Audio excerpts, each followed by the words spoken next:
உங்க புருஷனோட குழந்தை என் வயித்துல வளருது, என்ன கொன்னுடாதீங்கக்கா. அக்ஷயா, அக்ஷயா மருமகளே, ஏன் இப்படி தரையில படுத்திருக்க?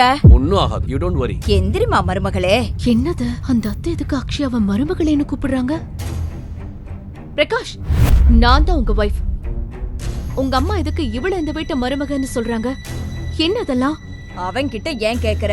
நான் சொல்றேன் கேட்டுக்கோ. ஏன்னா நீ ஒரு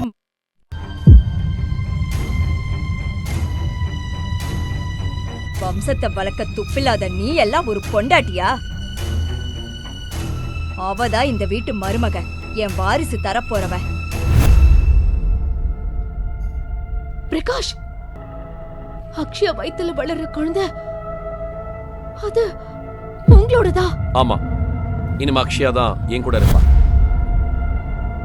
நீ டிவோர்ஸ் கொடுத்துட்டு இங்கிருந்து கிளம்பலாம். பிரகாஷின் அந்த பதிலை கேட்ட நித்யாவின் மனது சுக்குநூறாக உடைந்து சிதறியது. தன் சொந்த தங்கையாகவே நினைத்து பாசம் காட்டியவள் இன்று தன் கணவனுக்கே இரண்டாம் தாரமாக வந்து நிற்பதை அவளால் ஜீரணிக்க முடியவில்லை. வெக்கமால? நீ எல்லாம் ஒரு பொம்பளையா? உன் சொந்த அக்கா வாழ்க்கையை அழிக்க உனக்கு அசிங்கமா இல்ல? மறந்து போச்சா நானும் மாமாவும் எவ்வளவு கஷ்டப்பட்டு உன்னை வளர்த்தோன்னு? முழு வீடியோவை பாக்கெட் FM தமிழ் யூடியூப் சேனலில் கண்டு மகிழுங்கள்.